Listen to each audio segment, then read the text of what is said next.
Nós estamos aqui com um tema novo. Pessoal, começamos hoje uma série de mensagens chamada Preparados para o Risco, como tomar boas decisões e evitar arrependimentos. Você que está aqui junto com a gente, você que está acompanhando pela transmissão ao vivo, você já parou para pensar quantas decisões são importantes? Se a gente for ver bem, o que nós somos hoje? Aliás, o Andy Stanley, que é um bacharel em jornalismo, mestre em teologia, especialista em liderança e tomada de decisões, ele fala que o que nós somos hoje é o reflexo das decisões que nós tomamos no passado. E isso significa que o nosso futuro, em grande medida, vai ser um reflexo das decisões que nós estamos tomando hoje. São, em grande parte, as nossas decisões que vão construindo e moldando as nossas vidas. Eu não sei se você já tinha parado para pensar o quanto as decisões são importantes para nós. Mais importante do que o conhecimento que a gente carrega são as decisões que a gente toma a partir daquilo que a gente aprende. Aliás, deixa eu só fazer um parênteses. O Andy Stanley, esse autor que está aqui na projeção, ele escreve um livro muito interessante chamado Melhores Decisões, Menos Arrependimentos, e é um dos livros que vai ser base para a nossa série, tá? Então, para mim não ficar mencionando ele toda hora, então eu já faço essa menção agora no começo. Mas, gente, agora a grande questão é como nós podemos tomar as melhores decisões? Essa é a pergunta. Uma das maiores lições que eu já tive sobre como tomar boas decisões aconteceu anos atrás, quando eu comecei a exercer um cargo de liderança numa comunidade cristã. E aí, volta e meia, eu tinha uma decisão a tomar e eu não sabia o que fazer. E aí, o que a gente faz? Quando a gente tem uma decisão importante e não sabe o que fazer, eu ligava para o meu supervisor. E dizia, Carlos, né, que é o nome do meu supervisor, hoje ele é meu diretor. Dizia, olha, tem tal situação, eu não sei o que fazer. Sabe o que ele dizia? Sabe com o que ele respondia? Quase todas as vezes, ele respondia a minha pergunta com outra pergunta. Normalmente, a pergunta que ele me fazia é, Jorge, o que você faria? E eu lembro de pensar assim, o que eu faria? Eu ligaria para o meu supervisor, né? É isso que eu estou fazendo agora, mas eu só pensava, tanto é que o meu emprego continua ainda. Mas... E aí ele me bombardeava com uma série de perguntas. Você já parou para pensar nisso? Você já olhou isso dessa forma? O que você acha disso? Se fizesse dessa forma, você acha interessante? Mas o interessante é que na maior parte das vezes, ele respondia as minhas perguntas com mais perguntas. E isso me gerava até uma certa angústia. Eu ficava pensando assim, por quê, né? O que você quer quando você liga para alguém e você tem uma dúvida? O que você quer? Uma resposta. E o que você não quer? Mais perguntas. E era isso que ele trazia. Por quê? Por que uma pessoa sábia responde uma pergunta com outras perguntas? Por quê? Porque não quer dar uma resposta pronta. Quer ensinar a pessoa a pensar. A gente poderia dizer de uma forma muito simples, responder uma pergunta com a solução traz uma decisão sábia. Agora, responder uma pergunta com outra pergunta forma um coração sábio. Você não está ensinando só a pessoa qual é o caminho, você está ensinando ela a tomar decisões. Você está conduzindo ela para que, de repente, no final de um processo, ela aprenda a decidir, porque ela aprendeu agora o que levar em consideração. Dá para entender? A preocupação de quem responde uma pergunta com outra pergunta não é só dar a resposta, é ensinar a decidir. Por quê? Aliás, isso é muito interessante, tem várias aplicações disso, mas uma delas é, por exemplo, para quem é pai e mãe, ou será um dia pai e mãe. A gente pode dizer que bons pais trazem boas respostas para os seus filhos. Agora, lembra disso. Pais excelentes fazem boas perguntas aos seus filhos. Por quê? Porque um dia eles não vão estar mais com a gente. Porque um dia eles vão sair de casa. Eu sei que tem uns que não saem de casa, mas assim, a maioria sai de casa, né? E aí, a gente já vai estar mais do lado deles para eles tomarmos as decisões e dizermos o que fazer. Então nós temos um período de tempo para ensinar eles a tomarem decisões. Por isso, bons pais trazem boas respostas. Pais excelentes fazem boas perguntas para ensinar os seus filhos a tomarem decisões. Por quê? A lógica é essa daqui, ó. Mais perguntas, mais conhecimento da situação, mais chances de decidir bem, menos chances de arrependimentos. Estamos tranquilos? Agora, Tom Hughes, no livro Curious, fez um levantamento e viu que Jesus recebe 183 perguntas nos evangelhos. Quantas dessas 183 perguntas Jesus realmente responde diretamente? Vocês sabem? Palpite? 4. 179. Ele responde fazendo uma nova pergunta. Por quê? Porque o intuito de Deus não é dar resposta às perguntas, mas é nos ensinar a sermos sábios. Dá para entender isso? Às vezes a gente quer procurar respostas na Bíblia. E tem algumas respostas que nós realmente encontramos na Bíblia, que são muito claras, certo, errado, sim, não. Algumas respostas muito claras. Mas tem algumas que a gente não acha. Devo me mudar de cidade ou não? Devo investir nesse relacionamento ou não? Devo sair do meu emprego atual para tentar uma coisa nova ou não? Não tem resposta para isso. E quando a gente faz esse tipo de perguntas para a Bíblia, nós não encontramos resposta interessante, nós encontramos boas perguntas para nos auxiliar nas nossas decisões. Gente, essa série de mensagens, nós vamos ver 4 perguntas essenciais que a Bíblia nos orienta a fazer antes de tomarmos qualquer decisão. E essas 4 perguntas, se nós a praticarmos, nós vamos aumentar muito as nossas possibilidades de decidirmos bem. Primeira pergunta, a gente vai ver hoje. Primeira pergunta que a gente precisa fazer antes de tomar uma decisão. Mas antes de eu explicar qual é a pergunta, preciso que vocês entendam uma situação. Você já percebeu? Não é só o que nós conhecemos, não são só os fatos que influenciam as nossas decisões. Não são só argumentos, não são só as coisas que a gente sabe. Existem outras coisas que influenciam as nossas decisões. Nosso gosto, nossos sentimentos, nossa vontade naquele momento. Por isso que é muito mais fácil a gente decidir o que seria melhor de fazer os outros, né? É mais fácil decidir o que meu vizinho deveria fazer do que eu. Porque a gente está envolvido numa série de sentimentos, gostos e vontades. Por isso acontece muitas vezes, você já deve ter tido essa experiência, nós sabemos o que devemos fazer, mas muitas vezes a gente não faz, certo? Correto? Um exemplo muito simples. A gente sabe que a gente deveria fazer exercício físico regularmente, sim ou não? Quem tem dúvida disso? Todo mundo faz. Não vou nem pedir para levantar a mão, né? Sabemos que a gente deveria se alimentar bem, evitando carboidratos, gorduras e comendo bastante saladas, vegetais, né? Todo mundo faz isso? Não, nem sempre. A gente sabe o que é certo.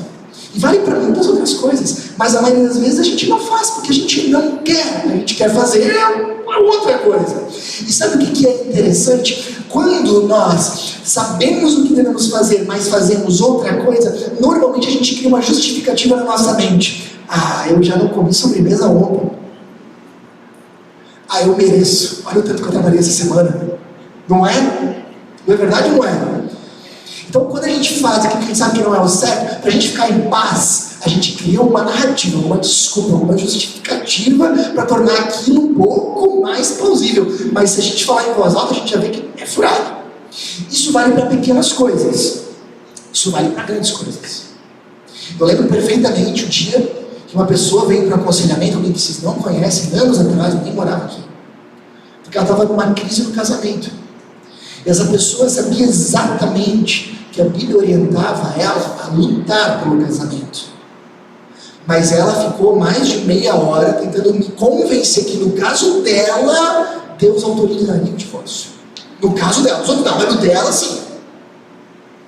e trazendo suas justificativas. E eu fiquei ali meia hora, 40 minutos só para desarmar as justificativas dela. Eu acho que eu não consegui. Ok? Dá para entender isso? Quando a gente quer uma coisa, quando a gente decidiu uma coisa, acaba não importando tanto os argumentos, o que os outros dizem, o que é certo e o que é errado. A gente vai naquilo que a gente quer. E é justamente ali que a gente toma as piores decisões. Olha só, o Andy Stanley, ele justamente vai dizer: viemos ao mundo com propensão para convencer a nós mesmos do que queremos fazer em vez do que devemos fazer. Isso que a gente mais faz. Convencemos a nós mesmos do que nós queremos ao invés do que devemos. Antes do Andy Stanley, Francis Bacon, que é um filósofo do século XVI e XVII, ele já falava: o intelecto humano, quando assente em uma convicção do que é uma coisa, tudo arrasta para seu apoio e acordo. E ainda que em maior número não observa a força das instâncias contrárias, desprezando-as ou recorrendo às distinções, põe-nas à parte e rejeita, não sem grande e pernicioso prejuízo. O que está querendo dizer é que quando a gente quer alguma coisa, a gente ignora os argumentos, ignora as opiniões dos outros, a gente faz aquilo que a gente quer e a gente quebra a cara. Francis Bacon. Mas antes dele, um outro pensador, agora do século VI a.C., chamado Jeremias, que era conselheiro de reis e profeta, também já chegou a essa constatação, muitos séculos atrás. O Jeremias, ele é um profeta e ele aparece em 4 livros da Bíblia: 2 Reis, 2 Crônicas, Jeremias e Lamentações de Jeremias. E ele aconselhou 3 reis. O primeiro rei que ele aconselhou foi o rei Joaquim. Deixa eu contar essa história porque ela é importante. O rei Joaquim, ele governava um pequeno reino chamado Judá, de onde depois vem Jesus, séculos mais tarde. Ele governava esse pequeno reino, numa época em que um grande império, o império da Babilônia, dominava o mundo antigo, a Babilônia que nós ouvimos nas aulas de história. E sabe o que esse cara fez? Ele teve a brilhante ideia de declarar guerra ao imperador da Babilônia. É mais ou menos como se Santa Catarina, ou se Chapecó, declarasse guerra contra os Estados Unidos. Percebe? Era loucura. Era insanidade. E aí o Jeremias foi conversar com o rei Joaquim e ele falou: isso é loucura, você vai acabar com a sua vida, você vai acabar com o seu país. Mas o rei Joaquim já queria. Ele queria aquilo. Não importava os argumentos contrários. Ele já tinha arranjado 1000 justificativas na sua mente para dizer: não, é esse o caminho, isso é plausível, é essa. E aí Jeremias não era só conselheiro, ele era profeta, entendendo? Isso é orientação de Deus para ti. Não vai para a guerra. Mas ele já estava distante demais de Deus, o rei, para realmente fazer isso. E aí não dá outra. A Babilônia vem, acaba com eles, destrói tudo. E aí o rei Joaquim, a gente não sabe muito bem, ou ele morreu, ou ele foi levado para a Babilônia na coleção de reis do imperador. A gente coleciona carros, a gente coleciona jogos, a gente colecionava reis. O que ele fazia? Ele pegava esses reis, cegava eles e amarrava eles com uma corrente de ouro, e aí eles punham esses reis em festas, em banquetes, para mostrar o poder dele. Olha só quantos reis. A antiguidade era cruel demais, né? Ele faz isso por causa de uma decisão ruim. Olha só onde o cara para. Aí o rei Joaquim é destronado e o filho dele, que também se chamava Joaquim, deve ser o Juninho, alguma coisa assim, ele assume o reinado no lugar dele. Mas o rei Nabucodonosor ficou meio encafifado. O imperador da Babilônia disse: não, essa galera daqui a pouco vai dar problema. Vou voltar lá. 3 meses depois, ele volta em Judá, sem razão nenhuma. Ele de novo pega esse rei Joaquim II, cega ele, leva para a coleção de reis, pega 10.000 líderes que ainda tinha naquele país, leva para a Babilônia para dizer: agora não tem mais revolta aqui, não tem mais nem que lidere uma revolta aqui, eu acabei com eles. E aí ele ainda tira todo o dinheiro dele, saqueia o tesouro nacional e volta para a Babilônia. E agora assume outro rei, o Zedequias. Ninguém queria, mas alguém tem que assumir. Zedequias assume o cargo. O que seria a coisa mais irracional, a coisa mais absurda possível esse cara fazer agora? Declarar guerra para a Babilônia. Chuta o que ele faz. Declara guerra à Babilônia. Absurdo. Jeremias fica maluco. Que isso, cara? O que você está fazendo? Não é possível. E o cara não. Ele decidiu. E ele vai. E é o caminho. Eu tenho certeza. Dessa vez vai dar certo. O historiador em 2 Crônicas 36:12 fala: e ele, Zedequias, fez o que o Senhor, seu Deus, reprova, e não se humilhou diante do profeta Jeremias, que falava como porta-voz do Senhor. Não, vou pra guerra. E o Jeremias sai para a cidade e começa a falar: pessoal, se a Babilônia vier, deixa eles entrar, é a nossa única chance. O rei está maluco. E aí eles pegam o Jeremias e jogam ele numa cisterna vazia, cheia de lama, jogam ele lá dentro. Ele fica lá anos. E aí o que acontece, só para vocês saberem no final da história? Nabucodonosor, o imperador da Babilônia, vem em pessoa em Judá. Ele vem em pessoa, ele manda um general, ele vem em pessoa. Ele destrói o país. Não vou entrar em detalhes do que ele faz. Muita sanguinolência. Mas ele acabou com tudo. Jeremias sobrevive à tragédia. E sabe o que ele fala? Olha só a reflexão que ele faz da sua vida como conselheiro. Ele diz: o coração é mais enganoso que qualquer outra coisa, e sua doença é incurável. Quem é capaz de compreendê-lo? Sabe, é interessante que vocês percebam isso aqui, por favor. Isso é muito, muito importante. A teologia judaico-cristã, a nossa fé, ela vê que o nosso coração é pecador, o que significa que nós nascemos desconectados de Deus. Nascemos desconectados de Deus. Por causa disso, o nosso coração ele tem uma propensão para o mal. Digam para mim, se eu não ensinar uma criança o que ela deve fazer, ela vai ir para o bom caminho ou para o mau caminho. Deixei livre, faz o que quiser. Não educa, o que acontece? Vai para o mal. A maior chance é ir para o mal. Ensinando já vai para o mal, mas já deixa solto. Porque o nosso coração já é mais voltado para o mal. O coração pecador, distante de Deus. Ok? A gente luta para fazer as coisas boas. As coisas ruins, a gente vai sem pensar. Boa. Mas o que o Jeremias está dizendo, ele está dizendo, não é só que a gente tem um coração voltado para o mal. Não é só que a gente tem um coração que é inclinado para fazer o que é errado. Ele está dizendo que a gente tem um coração, não é um coração desonesto. Ele está dizendo um coração enganoso. O que ele está querendo? Ele dá um passo a mais. Ele está dizendo, nós temos um coração que é voltado para o mal e que tenta nos enganar que ele está acertando. Nós temos um coração que é inclinado para fazer o que é errado, mas ele tenta nos enganar que ele está fazendo o que é certo. Nós temos um coração voltado para a tragédia, mas que tenta nos convencer de que está tudo bem. E se alguma coisa visivelmente deu errado, não, é culpa de alguém, mas não eu. Alguém fez alguma coisa errada aqui, mas não eu. Nosso coração é enganoso, a palavra é muito forte. E a outra coisa que ele fala o coração. Gente, ele não fala um coração, o coração do rei, o coração dos políticos, dos líderes, não, ele fala o coração. Isso é muito maduro. O que ele está dizendo?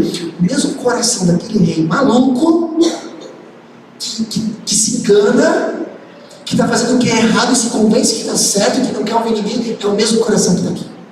É isso que ele está dizendo. É o mesmo coração que está em todos nós. Todos nós temos um coração enganoso. O coração humano é enganoso. Então o coração de Zedequias é o meu, é o teu, é o nosso. Outra coisa, ele fala, sua doença é incurável. Esse ano a gente foi conversar com uma médica para ver um pouco da asma do nosso filho, do Bernardo, e ela falou assim, a asma não tem cura. O que tem para asma é controle, cuidado, supervisão e controle, aliás. Então o nosso coração é enganoso e não tem cura. O que a gente pode fazer? Supervisionar, tentar aos poucos e controlando. Por isso, a grande pergunta que todos nós precisamos fazer antes de tomar uma decisão é: estou sendo realmente honesto comigo? Estou sendo realmente honesto comigo?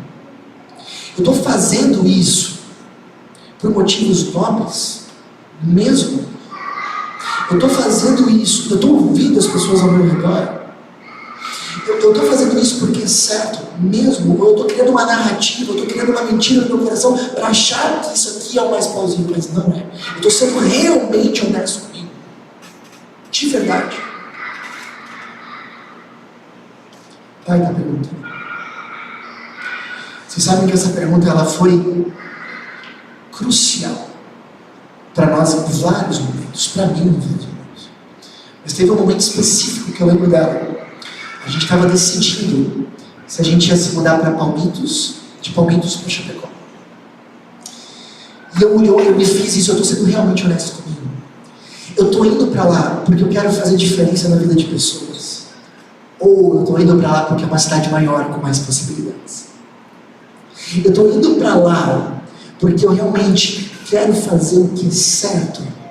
Ou eu estou indo para lá para buscar mais conforto. Eu estou indo para lá para buscar a glória de Deus. Ou estou indo para lá para buscar a minha glória? Eu estou indo por Jesus ou pelo meu ego? Essa pergunta eu me fiz diariamente quando eu estava decidindo. Estou sendo realmente honesto. Mas, gente, eu não posso dar uma resposta pronta para vocês. Mas eu quero mostrar para vocês alguns caminhos para a gente responder essa pergunta. Jeremias fala no versículo seguinte: eu sou o Senhor que sonda o coração e examina a mente para recompensar a cada um de acordo com a sua conduta, de acordo com as suas obras. O que ele está dizendo é: seu coração pode enganar os outros, seu coração pode enganar você mesmo, mas seu coração não pode enganar um Deus que sonda corações. Deus te conhece melhor do que você mesmo, e Ele você ainda não engana. Então, se você quer responder essa pergunta, estou sendo honesto comigo mesmo, pergunte para Deus. O Jeremias ele faz o caminho contrário da autoajuda. A autoajuda faz a gente olhar para nós mesmos e ela diz assim: ó, tudo o que você precisa está em você, né? Só bota esse potencial para fora, desenvolve o que você tem aí dentro. Jeremias faz o caminho contrário, ele olha para si mesmo e diz: isso aqui vai dar ruim. E aí ele se volta para quem ele realmente pode confiar, para Deus. Ele sai de si e se volta para Deus. Deus, meu coração me engana o tempo todo, como o rei faz também. Então, me mostra onde ele está me parando. E como Deus normalmente nos mostra, não é tão difícil. Através de pessoas sábias que Ele coloca no nosso caminho. Era o que o rei tinha feito, né? Tinha uma pessoa ali para ele perguntar. Tinha alguém enviado por Deus ali para orientar. Em vários lugares a Bíblia nos orienta a nós ouvirmos os conselhos das pessoas sábias que Deus coloca no nosso caminho. Provérbios 15, 22 diz: os planos fracassam por falta de conselho, mas são bem-sucedidos quando há muitos conselheiros. Pergunte para as pessoas. Sabe o que a gente fez quando a gente estava decidindo ali a mudança? A gente perguntou para algumas pessoas que nos conheciam, que nós confiávamos, que conheciam a Deus, tinham a Jesus na sua vida e que eram pessoas muito sábias. E todas, realmente todas, falaram: vão, para nós começarmos a ficar mais amado. Pergunte para pessoas sábias que o Senhor colocar no seu caminho. Segunda coisa, coloque em oração. Parece simples, né? Ore diante de decisões. A gente quer que Deus guie, então a gente tem que orar pelas decisões. Mas sabe que isso que eu era muito pequeno, já me falaram isso: olha, Jorge, tem que orar antes das decisões. Essa informação eu assimilei logo. Mas o que me demoraram para me responder é: o que eu procuro na oração? Assim, eu já orei muito para que Deus me ajudasse nas minhas decisões. Sabe o que nunca aconteceu? Eu fazia uma oração, dormia, acordava todo dia, abria a cortina e ter um outdoor na frente da minha janela dizendo sim. Nunca aconteceu. Eu lembro de eu ter pedido: Deus, me dá um sonho. Eu sonhava assim, Deus me parecia que eu dissesse assim, não, estava bom, eu me contentava. Não precisa nem explicar o porquê. Nunca aconteceu. Comigo não, se contigo já bem, tá? Você é um privilegiado. Mas sabe o que acontece na oração? Isso acontece praticamente sempre. Conforme a gente vai elevando isso em oração, conforme os dias vão passando, as nossas intenções vão sendo peneiradas. Já peneirou alguma coisa? Você pega a peneira, começa a peneirar, cai aquilo que é bom e fica a sujeira. A oração ela peneira. Conforme a gente está orando, a gente começa a perceber: isso aqui não vem de Deus, vem do meu ego. Isso aqui é eu querendo me mostrar para os outros, não é eu querendo glorificar a Deus. Isso aqui é eu querendo uma vida egoísta, não é eu querendo fazer diferença. E aí começa a depurar, a peneirar o meu pedido. E eu começo a perceber que vem o que não de Deus, e o que vem do meu coração enganoso. Então, dessa forma, nós temos o seguinte: antes de decidir, pergunte-se: estou sendo realmente honesto comigo mesmo? E para te auxiliar nisso, ouça pessoas sábias ao seu redor e ore antes de decidir. Eu quero dar um insight final para vocês. Logo depois, o Jeremias fala no versículo 14: ó Senhor, se me curares, serei verdadeiramente curado. Se me salvares, serei verdadeiramente salvo. Louvo somente a ti. Jeremias acabou de falar que o coração dele não tinha cura. E aí no final ele diz: mas se tu me curares, eu serei curado. Ué, não tem cura ou tem cura? Tem. Só que a cura não é humana. Não é a gente que resolve o problema. O que Jeremias está dizendo é: sim, a gente tem um coração pecador. Sim, nós temos um coração enganoso. E esse coração, ele nos conduz, nos guia constantemente para longe de Deus. Ele nos guia constantemente para caminhos que nos afastam de Deus. E ele vai usando desculpas para isso, até mesmo para ir no culto. Não, hoje não vai dar, porque isso hoje não vai dar, porque aquilo, hoje está frio, amanhã não sei o que, né? Esse coração vai nos conduzindo para longe de Deus. E vai nos enganando. E ele vai nos conduzindo para o inferno.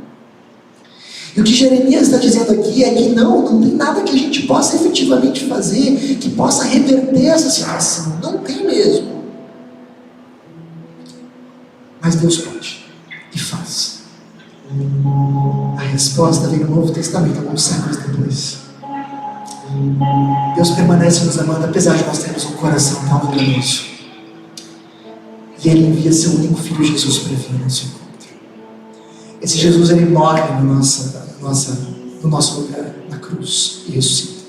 E quando Ele faz isso, Ele traz perdão e uma nova vida com Deus. Mas também Ele prova o mais profundo amor para a nossa vida. Deus morreu no nosso lugar. E quando a gente crê nesse amor de Deus, aos poucos a gente começa a se tornar mais honesto com o nosso coração. Mas como é que isso acontece? Eu entendi isso alguns anos atrás, e quem me ensinou isso foi uma menina de 3 anos, chamada Laura, que é minha filha.